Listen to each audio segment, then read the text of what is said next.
Hello everyone. आज हम personally इस बात पे बात करने हैं कि बहुत से लोगों का कमेंट आ रहा था, बहुत से लोगों का डिमांड है या बहुत लोग ऐसे सोच रहे होंगे कि अभी 5-6 महीने बचे हैं, हमारे लिए बहुत ज़्यादा बचे हैं। और कुछ लोग ये सोच रहे होंगे कि 5-6 महीने बचे हैं, हमारे लिए बहुत कम बचे हैं। और कुछ लोग यह सोच रहे हैं कि यार 5-6 महीने बचे हैं, इस 5-6 महीने में हम कुछ बेटर कर सकते हैं। या बहुत से लोगों का नंबर बढ़िया आ रहा होगा, बहुत से लोगों का रैंक के लिए परेशान होंगे। क्या जो ड्रॉपर होंगे ये सोच रहे हैं कि हमारा होगा या नहीं होगा।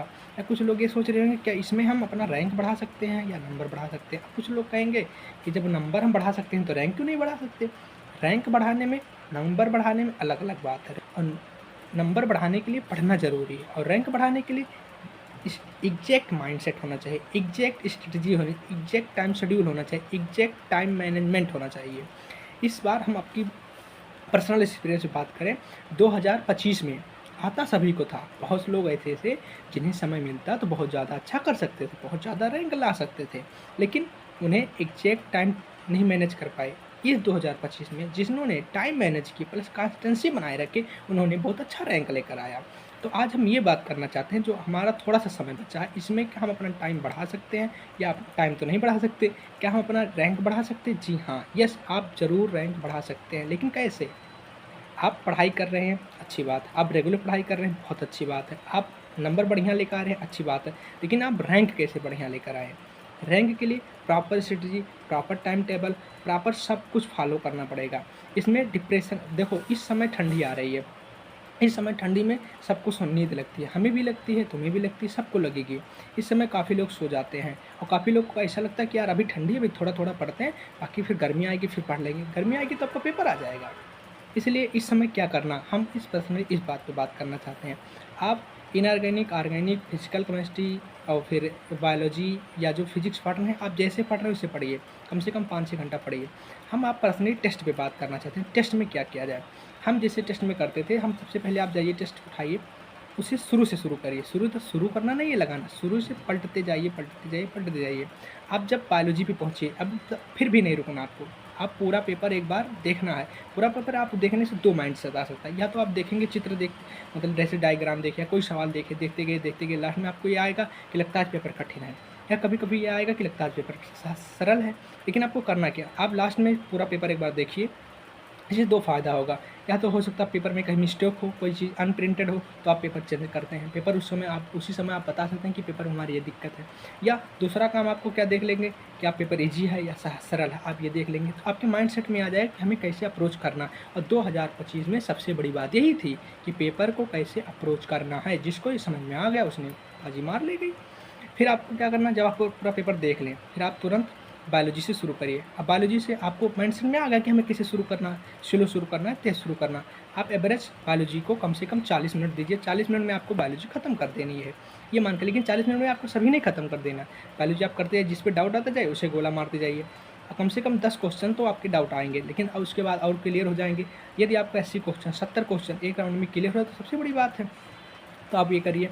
उसके बाद क्या करना है कि आपको बायोलॉजी करिए, बायोलॉजी के बाद केमिस्ट्री। जो डाउट हो उसे डाउट में छोड़ दीजिए, केमिस्ट्री करिए। केमिस्ट्री में कम से कम 45 क्वेश्चन होते हैं, कम से कम फर्स्ट राउंड आप 35 क्वेश्चन करिए।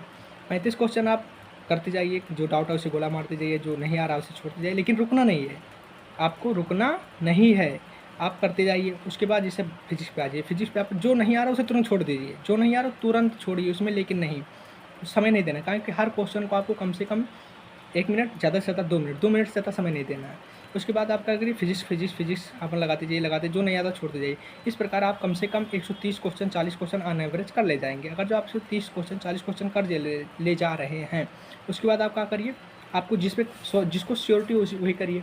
फिर आप ओमार भरिए। ओमार आप जो है जो किए हैं उसी से भर डालिए। उसके बाद अपना डाउट सेशन शुरू करिए। ये इसे करते करते कम से कम आपको 2 घंटे तो निबुक जाएंगे, कम से कम 2 घंटे चल जाएंगे। ये उमार भरने के बाद अब 2 घंटे आपके निबुक गए। इसके बाद अपना डाउट सेशन शुरू करिए। आप अपना डाउट सेशन कर रहे हैं। अब डाउट सेशन में सबसे मोस्ट प्रोबेबली बात ये देखना है कि हमें किस क्वेश्चन को करना है, किस क्वेश्चन को छोड़ना है।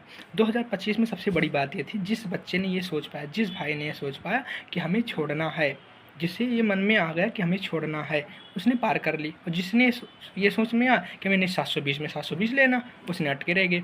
इसलिए आपको सबसे बड़ी बात पेपर टेस्ट में ये मायने रखना है कि आपको किस चीज़ को छोड़ना है, किस चीज़ को करना है, किसको 1 मिनट देना है, किसको 4 मिनट देना है। ये चीज़ बहुत क्लियर कट आपको आनी चाहिए। अभी कैसे आएगी? Bye practice. आपको जो डाउट आ रहा है छोड़ दो। हमें टॉपर बनना है, लेकिन इस प्रकार टॉपर नहीं बनना कि हम 720 वाले बने, क्योंकि 2025 के बाद 720 वाला टॉपर नहीं बनना है। आपको जो नहीं आ रहा उसे छोड़िए, जो आ रहा उसे छोड़िए। बहुत क्लियर कट मान के रखिए कि जो नहीं आ रहा उसे छोड़ दीजिए। अपनी एक्सेप्ट करिए कि हमें नहीं आ रहा है। उसके लिए आप एक सवाल के लिए आप 10 मिनट 5 मिनट नहीं दे सकते हैं, आपके पास टाइम मैनेज करना है। तो आप जो नहीं आ रहा छोड़ दीजिए। इस प्रकार आप कम से कम 2.5 घंटे पूरे हो जाएंगे, या 2.5 घंटे से आप आधा घंटे में कर ले जाएंगे। आधा घंटे में आप छोड़े कम से कम या 2 घंटे 30 मिनट 40 मिनट 45 मिनट बीत गए। उसके बाद आपको फिर जो जो किए उसे कर लेना। उसके बाद आपको जो प्रोबेबिलिटी लगे वही करना। इसी प्रकार आपको टेस्ट में मैनेज करना। टेस्ट देने के बाद आपको जिस टेस्ट में हुआ, हो सकता है कि आप 150 क्वेश्चन कभी ना कर पाएँ, हो सकता है कभी 170 क्वेश्चन कर लें, हो सकता है कभी 140 क्वेश्चन करें, हो सकता है कभी 100 क्वेश्चन करें। ये टेस्ट के ऊपर वेरी करेगा कि हमें क्या करना है। लेकिन ये आपको टेस्ट पेपर देखते ही जान जाना चाहिए कि हमें छोड़ना है या करना है। इसके बाद आप जो कर सके किए। उसके बाद आप रूम पे आइए। रूम पे आके उस दिन आपको पढ़ना नहीं है, केवल टेस्ट को रिवीजन करना है। जो आपको लग गया था उसे देखो, बात खत्म। एक तरफ से देखते जाओ, जो लग गया उसे देखो, बात खत्म। जो लग गया उसे देखो, बात खत्म। जो नहीं लगा, जो आपका डाउट था, वो डाउट आपके रूम पे क्लियर पहले अपना करिए। अपने नोट्स से, किताब से, किसी भी चीज़ से देख अपना डाउट क्लियर करिए। उसके बाद डाउट क्लियर करने के बाद अगर जो नहीं क्लियर हो रहा उसे कम से कम 2 बार लगाइए। रूममेट के साथ डिस्कस कीजिए, किसी के साथ डिस्कस कीजिए। उसके बाद अगर जो फिर भी नहीं आ रहा, फिर आप उसका वीडियो लेक्चर जो कोचिंग अवेलेबल करा रही है उससे देखिए। वीडियो लेक्चर से नहीं समझ में आ रहा, उसके बाद आप टीचर्स के पास जाइए। सबसे पहले अपना दिमाग लगाइए, अपना माइंड लगाइए, अपना क्लियर करिए जो कुछ भी करना हो। ये सब करने के बाद ये रही टेस्ट वाली बात। स्ट्रेटजी में क्या करना है आपको? रिवीजन पे विशेष ध्यान रखना। बायोलॉजी जो आपको 1 घंटा पढ़ना है, उसके बाद आपको रिवीजन करना है। रिवीजन आधा घंटा कम से कम रोज रिवीजन डालिए बायोलॉजी का। केमिस्ट्री कम से कम आप थ्योरेटिकल पार्ट बायोलॉजी का, और फिजिक्स का थ्योरेटिकल पार्ट, ये आपको रिवीजन करना है। कम से कम मिनिमम 6 घंटे, मैक्सिमम आप जो पढ़ सकते हो पढ़ें। कंपटीशन है, इसमें पढ़ने का कोई क्राइटेरिया नहीं है। इसके बाद आपको अगर वीडियो अच्छी लगी हो तो लाइक करें, कमेंट करें, शेयर करें। आपके लाइक कमेंट से हो सकता है किसी का ये डाउट आता हो, वो डाउट अच्छा हो जाए। इसलिए आप हमारा सपोर्ट कीजिए, हम आपका सपोर्ट करते हैं। आपको कोई भी समस्या आ रही, आप हमारे कमेंट करिए, हम आपको पर्सनली इंडिविजुअल जो हो सकता है वो सहायता करेंगे। Thank you for watching the video.